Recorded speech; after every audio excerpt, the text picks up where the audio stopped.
کے اوپر کوئی آنچ آ سکتی ہے یا نہیں؟ تو اس کا امکان ہے آنچ آئے، کیونکہ ہندوستان میں جو کچھ بھی ہوتا ہے ضرور نہیں کہ عدل و انصافی کی بنیاد پر ہو۔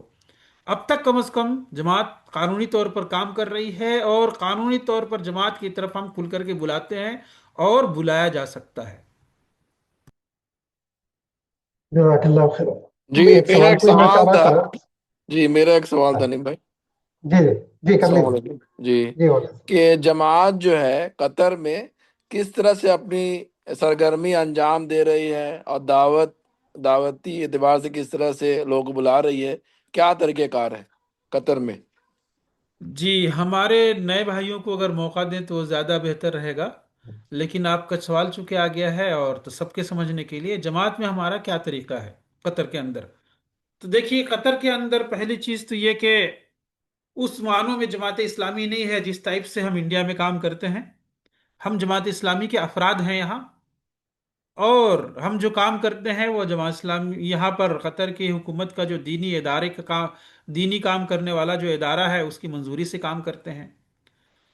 اس معنوں میں جس معنی میں جماعت کے ہندوستان کے اندر جماعت اسلامی کام کرتی ہے، اور اس کے پاس ایک کمپلیٹ ویژن ہے کمپلیٹ ملک کے سلسلے میں، تو یہاں پر ہم جو کچھ کرتے ہیں وہ یہاں کے کنٹری کے جو نارمس ہیں ان کو سامنے رکھ کر کے کرتے ہیں، اور ایز اے جماعت ہمارا وجود اس قسم سے نہیں ہے جیسا انڈیا میں ہے۔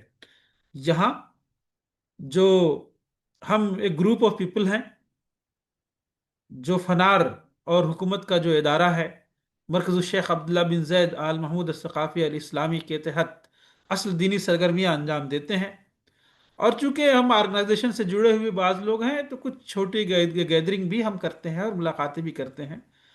ہماری کوشش بنیادی طور پر یہ ہوتی ہے کہ جو ہندوستانی افراد ہیں، نمبر ایک وہ دین سے جڑیں اور اپنے گھر، ماحول، سماج اور یہاں جو اسلامی فضا میسر ہے اس سے بھرپور استفادہ کریں، اور شخصیت سازی اور خاندان کی اسلامی اس خطوط پر تربیت ہو۔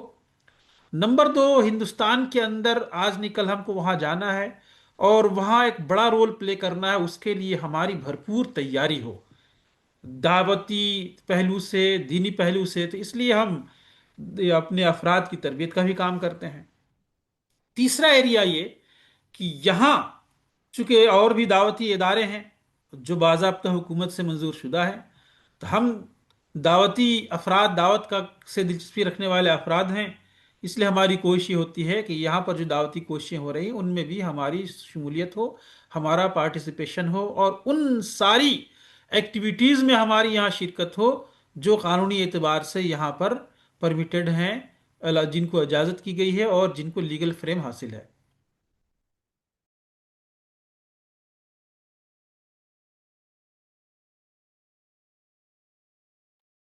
جزاک اللہ خیر۔ ٹھیک ہے، میرا ایک سوال تھا، یہ اگر سے ہے ٹائم ہے کہ پوچھ سکتا ہوں کیا؟ ہنی بھائی بتائی ٹائم ہے؟ جی جی، پوچھ لیجیے عبداللہ بھائی، عبداللہ بھائی جی پوچھ جی لیجیے۔ جی جی شیخ صاحب، میرا ایک سوال تھا، یہ جو ہم آئی ایف سی کے جو نام سے رکھے ہیں انڈین فرینڈ سرکل، اس کے بعد کچھ دوسرا نام ہمارا چینج کرتے ہیں، اسلامی جو سے تعلق ہو، اگلی جو لوگوں کو پتہ چلے کہ ایک اسلامک یہ ہے، ایسا کچھ رکھ سکتے ہیں یہاں پہ یا نہیں؟ یہاں پہ ویسا قانون نہیں ہے؟ دیکھیے یہ بہت نام سارے تو، لوگ جیسے یہ جو جیسے نام ہے کہ انڈین کسی، فرینڈ سرکل، انڈین جی فرینڈ جی جی سرکل، ایک تو بات تو یہ ہے کہ ایک سمبولک نیم ہے، نمبر ایک یہ جی سمبولک نیم ہے، نمبر ایک۔ نمبر دو، نام کے اندر انڈین جوڑنے کے پیچھے ایک جو حکمت ہے وہ یہ کہ ہمارا اصل جو ورک ایریا ہے یہ ہمارے ذہن میں ہر وقت رہے کہ پلٹ جی کے ہندوستان ہی جانا ہے، وہاں کے لیے ہم کو دعوتی فکری اعتبار سے تیار ہونا ہے۔ اور نمبر تین، انڈین جب ہم بولتے ہیں تو یہاں کی جو انڈین کمیونٹی ہے صرف مسلمانوں سے نہیں بلکہ انڈین کمیونٹی سے ہمارا ایک کلوزنس اور ہمارا ایک دعوتی ربط بھرپور اور مضبوط رہے، اس کو بھی ہم ظاہر کرتے ہیں۔ تیسرے ایک اور چیز کیا ہے کہ انڈین جوڑنے سے ہم یہ کوشش کرتے ہیں کہ یہاں پر کہ ایک مسلم کنٹری ہے، اسلامک کنٹری ہے، تو ہم ایک ایریا میں اپنے آپ کو لمیٹڈ کرنا چاہتے ہیں۔ ملک کے اندر دین کے سلسلے میں، دعوت کے سلسلے میں، قرآن کے سلسلے میں، حدیث کے سلسلے میں، مختلف زبانیں بولنے والے ان کے سلسلے میں حکومت کام کر رہی ہے۔ یہ ہندوستانی شہری کے ہونے کی حیثیت سے ہم اپنی ذمہ داری کو انڈین کمیونٹی کے حد تک محدود کریں، اس لیے بھی ہم نے نام میں اس کو انڈین جوڑا ہے۔ تو یہ دو تین چیزیں ہیں، نمبر ایک سمبولک ہے، نمبر دو ہمارا ورک ایریا ہندوستان ہی واپس جاننا ہے، وہاں کام کرنا، یہ ہمارے ذہن میں رہے۔ نمبر تین، یہاں پر جو انڈین کمیونٹی ہے ان سے ہمارا تعلق رہے، مسلم ہو غیر مسلم ان سب سے ہمارا تعلق رہے، اس کو بھی سامنے رکھ کر کے یہ نام رکھا گیا ہے۔ اور نام میں اسلامک وغیرہ بھی جوڑ سکتے تھے، لیکن چونکہ یہاں پر ہماری ایکٹیویٹیز کا ایک بڑا حصہ عبداللہ بن زید اسلامک کلچرل سینٹر کے تحت ہوتا ہے، اور ان لوگوں کی ہدایت یہ ہے کہ وہی نام استعمال ہو، تو اس لیے جو صرف مسلمانوں کے لیے محدود جو ہماری سرگرمیاں ہوتی ہیں تو اس میں اسے عبداللہ بن زید آل محمود الثقافی الاسلامی کے بینر کے تحت ہی کرتے ہیں۔ وہاں پر ہم انڈین فرینڈ سرکل کا بھی ایز اے آرگنائزیشن نہیں بلکہ ایک گروپ کے حیثیت سے وہاں ہم تعارف کراتے ہیں۔ جی جزاک اللہ خیر۔ جی زبیر بھائی یہاں پہ کنکلوڈ کرتے ہیں۔ جی جی یہ سوالات ذرا لمبے بھی ہو سکتے ہیں، ایک جو ہے آپ ختم کرنے سے پہلے میں کل کے بارے میں بتا دوں، ابھی جو سوالات آ رہے ہیں انشاءاللہ اس کا جواب کل بھی ملے گا۔ کل کے پروگرام میں انشاءاللہ لازمی اور بنیادی کام کے موضوع پر انشاءاللہ ہمارے جنرل سیکرٹری صاحب زرار فاروق عمری صاحب کا جو ہے انشاءاللہ کل سیشن ہے، تو اس میں ان سوالات کا جواب بھی ملے گا کہ ہم یہاں پر قطر میں کن بنیادوں پر کام کرتے ہیں، یعنی مسلمانوں میں کام کرنے کی نوعیت کیا ہے، غیر مسلموں میں کیسے کام کرتے ہیں، خدمت خلق یا ویلفیئر جو ہمارا جو کام ہے وہ کس طرح کس نوعیت کا ہے، یہ تمام چیزیں ہیں، اور آرگنائزیشنل سیٹ اپ کیسے ہے، تو یہ اس کا جواب انشاءاللہ کل کے لیکچر میں ملے گا۔ جی جزاک اللہ خیر۔ زبیر بھائی جی، بہت بہت شکریہ تمام شرکا کا شکریہ ادا کرتے ہوئے میں مولانا اشتیاق فلاحی صاحب سے درخواست کروں گا دعا فرما دے، اور اسی کے ساتھ ساتھ ہمارا اجلاس ختم ہو جائے گا۔ سبحان اللہ و بحمدہ، سبحانک اللہم و بحمدک، نشہد لا الہ الا انت، نستغفرک و نتوب الیک، ربنا هب لنا من ازواجنا وذرياتنا قرة اعين واجعلنا للمتقين اماما، سبحان ربك رب العزة عما يصفون وسلام على المرسلين والحمد لله رب العالمين۔